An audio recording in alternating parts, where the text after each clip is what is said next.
Hello దోస్తులు, ఎట్లున్నారు? మంచిగున్నారా? Welcome back to our channel. Chicken అనేది ఇష్టం లేని వాళ్ళు ఎవరు ఉంటారు చెప్పండి? ఆల్ టైమ్ ఫేవరెట్ ఫుడ్ కదా. అది ఎలా చేసినా, ఇట్లా చేసినా, ఎన్ని రకాలుగా చేసినా చాలా ఇష్టపడి తింటారు కదా. ఈరోజు మన ఛానల్లో చికెన్ 65 ఎట్లా చేయాలో చూపిస్తే సింపుల్గా. ఫస్ట్ టైం కనుక నా ఛానల్ చూస్తున్నారు ప్లీజ్ సబ్స్క్రైబ్ చేసుకోండి దోస్తులు. ముందుగా హాఫ్ కేజీ చికెన్ని బాగా కడుక్కొని వాటర్ లేకుండా ఒక పక్కన పెట్టుకోండి ఒక గిన్నెలో.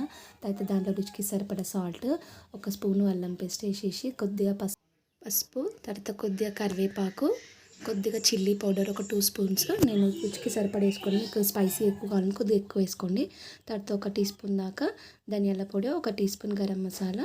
తర్వాత దాంట్లోకి ఒక చిన్న నిమ్మకాయ పిండుకొని బాగా కలిపేసుకోండి. ఒక హాఫ్ లెమన్ పీస్ సరిపోతుంది. బాగా మిక్స్ చేసేసుకోండి ముక్కలకంతా పట్టే విధంగా.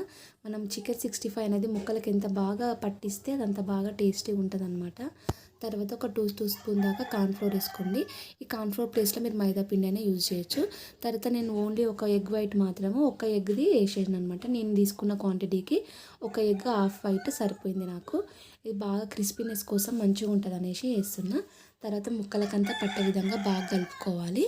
ఇట్లా మొత్తం వీడియోలో చూపిస్తున్నట్టుగా కలుపుకోండి. ఫస్ట్ టైం కనుక నా ఛానల్ చూస్తున్నట్టయితే ప్లీజ్ సబ్స్క్రైబ్ చేసుకొని సపోర్ట్ చేయండి దోస్తులు. తర్వాత ఫుడ్ కలర్ ఒకవేళ మీకు అవసరమైతే కొద్దిగా ఒక హాఫ్ టీ స్పూన్ దాకా రెడ్ ఫుడ్ కలర్ వేసుకోండి. ఇది ఆప్షనల్ మాత్రమే, కాకపోతే కొంచెం కలర్ఫుల్గా అనిపించడానికని వేస్తున్నాను నేను. బాగా కలుపుకున్న తర్వాత పక్కన పెట్టేసుకోండి. అది మూత పెట్టేసిన తర్వాత ఒక హాఫ్ అన్ అవర్ బయట పెట్టినా సరిపోతుంది. లేదు అని అంటే ఫ్రిడ్జ్లో ఒక హాఫ్ అన్ అవర్ కానీ 1 అవర్ కానీ పెడితే బాగా ముక్కలకంతా గట్టిగా పట్టేస్తుంది.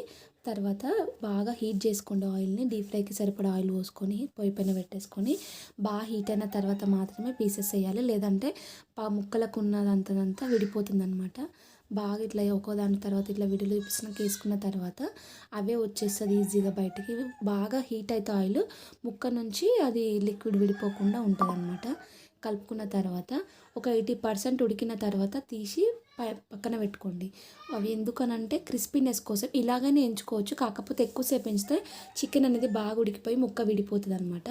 బాగా మళ్ళీ వేపుకున్న తర్వాత పక్కన పెట్టుకొని మళ్ళీ ఆయిల్ని బాగా హీట్ చేసుకొని ఆ ముక్కల్ని కొద్దిగా మీడియంగా హీట్గా ఉన్నప్పుడు తీసేసుకొని మళ్ళీ ఆయిల్లో వేసుకొని హై ఫ్లేమ్ మీద పెట్టి కొద్దిగా చిల్లీ ఫ్లేక్స్, తర్వాత గ్రీన్ చిల్లీ వేసుకోండి, ఆప్షనల్ మాత్రమే. కొద్దిగా కరివేపాకు వేసుకొని హై ఫ్లేమ్ మీద ఒక 2 మినిట్స్ దాకా రోస్ట్ చేసుకుంటే సరిపోతుంది. సింపుల్ అయిన చికెన్ 65 రెడీ అయిపోయింది. ఎవరైనా చేసుకోవచ్చు. ఎలాంటి మసాలాలు మన ఇంట్లో దొరికే వాటితోటి ఈజీగా చేసుకోవచ్చు కదా సింపుల్గా.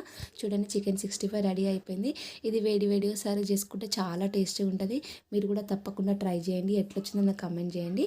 వేడిగా ఉంది కదా, చూస్తుంటేనే నోరు ఊరిపోతుంది అసలు. అది అంత బాగా వచ్చింది. టేస్ట్ కూడా చాలా బాగుంది. మీకు కూడా నచ్చిందని అనుకుంటున్నాను. ఫస్ట్ టైం కనుక నా ఛానల్ ఎవరైనా చూస్తున్నట్టయితే సబ్స్క్రైబ్ చేసి సపోర్ట్ చేయండి దోస్తులు. ఒక లైక్ చేయండి వీడియో నచ్చితే. టేస్ట్ చేద్దాం ఎట్లుందో అనేసి. టేస్ట్ మాత్రం చాలా బాగుంది. Thank you for watching. Video నచ్చితే లైక్ చేయండి, షేర్ చేయండి, సబ్స్క్రైబ్ చేస్తే మర్చిపోద్దు దోస్తులు. Thank you.